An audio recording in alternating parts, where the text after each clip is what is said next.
أعوذ بالله من الشيطان الرجيم بسم الله الرحمن الرحيم.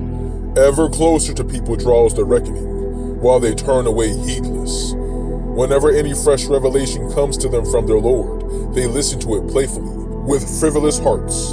The evildoers conferred in secret, "Is this man Muhammad anything but a mortal like yourselves?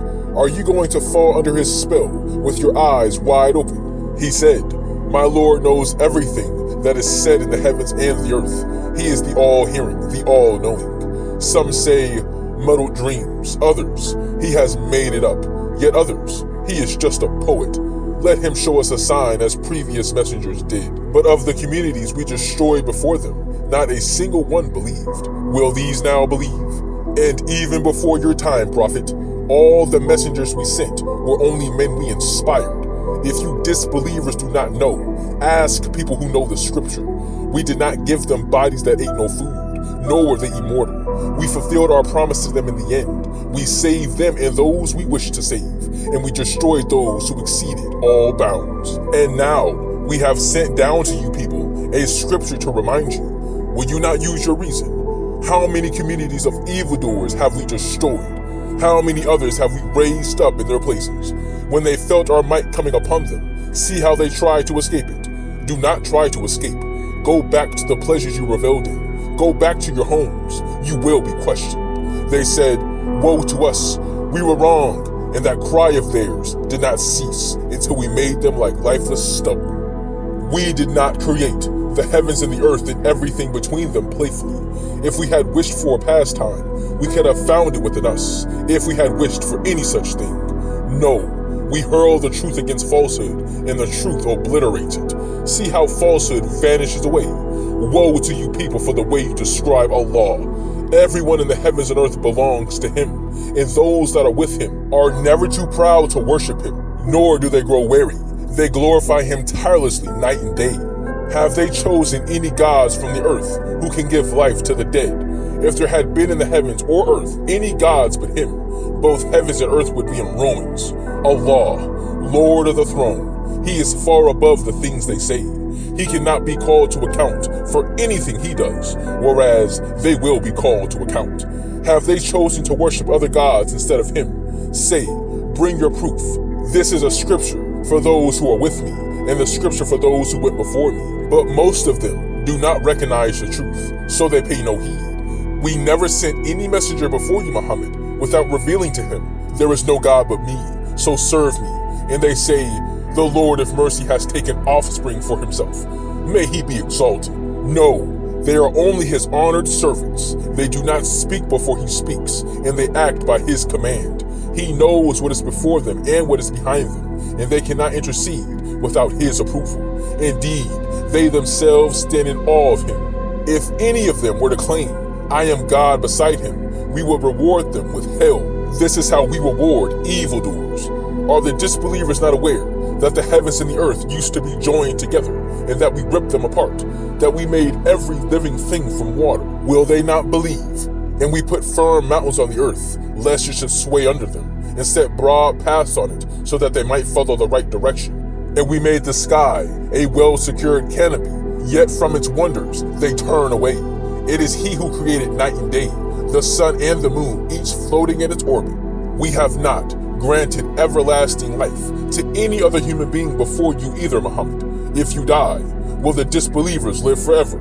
Every soul is certain to taste death. We test you all through the bad and the good, and to us you will all return. When the disbelievers see you, they laugh at you. Is this the one who talks about your gods? They reject any talk of the Lord of mercy. Man was created hasty. I will show you my signs soon, so do not ask me to hasten them. They say, "When will this promise be fulfilled if what you say is true?" If the disbelievers only knew, the time will arrive when they will not be able to ward off the fire from their faces or their backs, and they will get no help. It will come upon them suddenly and stupefy them. They will be powerless to push it away. They will not be reprived. Messengers before you, Muhammad, were also ridiculed, but those who mocked them were overwhelmed in the end by the very thing they had mocked. Say, who could protect you night and day from the Lord of mercy? Yet they turn away when the Lord is mentioned. Do they have gods who can defend them against us? Their gods have no power to help themselves, nor can they be protected from us.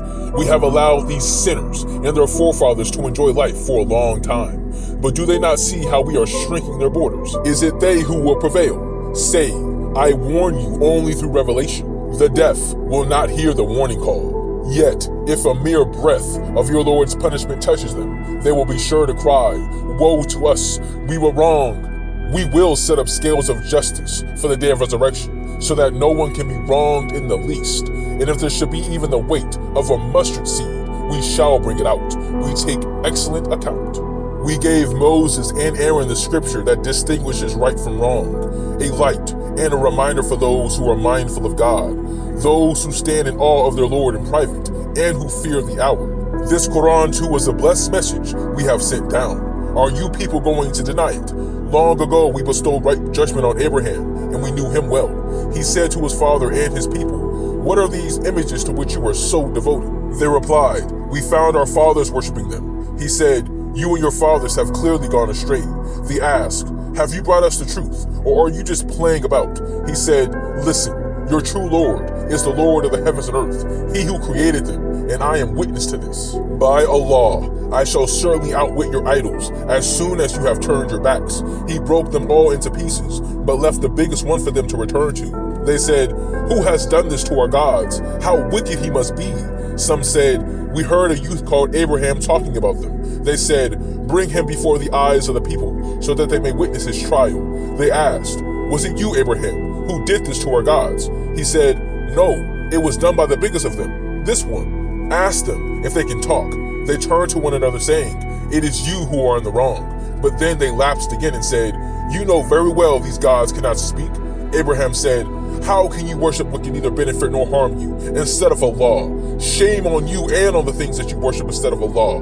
Have you no sense? They said, burn him and avenge your gods if you were going to do the right thing. But we said, fire, be cool and safe for Abraham. They planned to harm him, but we made them suffer the greatest loss. We saved him and Lot and sent them to a land we had blessed for all people. And we gave him Isaac and Jacob as an additional gift and made each of them righteous. We made all of them leaders guiding others by our command, and we inspired them to do good works, to keep up the prayer, and to give alms. They were our true worshipers. We gave Lot sound judgment and knowledge and saved him from the community who practiced obscenities. They were shameless people who broke God's law. We admitted him to our mercy.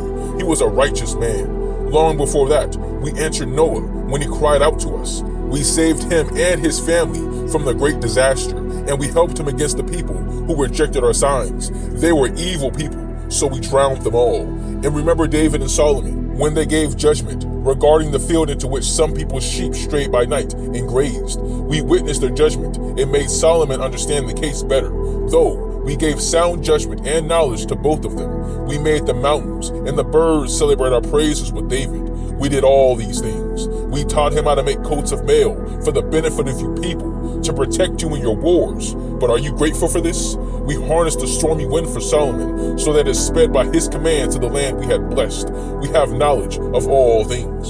And we made some of the jinn subservient to him, to die for him, and do other works besides. We were watching over them. Remember Job, when he cried to his Lord, suffering has truly afflicted me, but you are the most merciful of the merciful. We answered him, removed his suffering, and restored his family to him, along with more like them, as an act of grace from us, and a reminder for all who serve us. And remember Ishmael, Idris, and Dul-Kifl. They were all steadfast. We admitted them to our mercy. They were truly righteous. And remember the man with the whale, when he went off angrily, thinking we could not restrict him. But then he cried out in deep darkness, there is no God but you. Glory be to you. I was wrong. We answered him and saved him from distress. This is how we saved the faithful. Remember Zechariah, when he cried to his Lord, my Lord, do not leave me childless, though you are the best of heirs. We answered him. We gave him John, curing his wife for him. They were always keen to do good deeds. They called upon us out of longing and awe, and humbled themselves before us. Remember the one who guarded her chastity. We breathed into her from our spirit, and made her and her son a sign for all people. Prophets, this is your community, one community, and I am your Lord, so serve me. They have torn their unity apart, but they will all return to us. If anyone does good deeds and is a believer, his efforts will not be ignored. We record them for him. No community destroyed by us can escape its return. And when the peoples of Gog and Magog are let loose and swarm swiftly from every highland, when the true promise draws near, the disbelievers' eyes will stare in terror, and they will say, "Woe to us, we were not aware of this at all. We were wrong. You disbelievers, and what you worship instead of Allah will be fuel for hell. That is where you will go. If these idols had been real gods, they would not have gone there. You will all stay there. There, the disbelievers will be groaning piteously, but the idols will hear nothing. But those for whom we have decreed paradise will be kept far from hell.